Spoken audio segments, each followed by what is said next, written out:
आयुष्य वाटायला जितकं वाटतं तितकं सोपं कधीच नसतं, किमान ह्या लोकांसाठी तरी.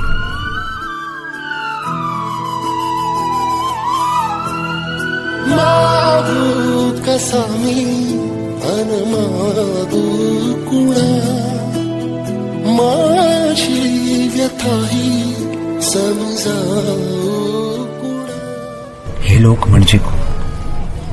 त्यांचे सहज तोंडी ओळख असलेले वर्णन म्हणजे नाकात नळी असलेले, केस गेलेले, गालात गेलेले आणि असं बरंच काही.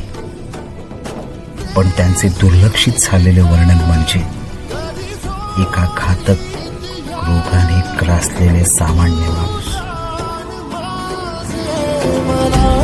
जीवन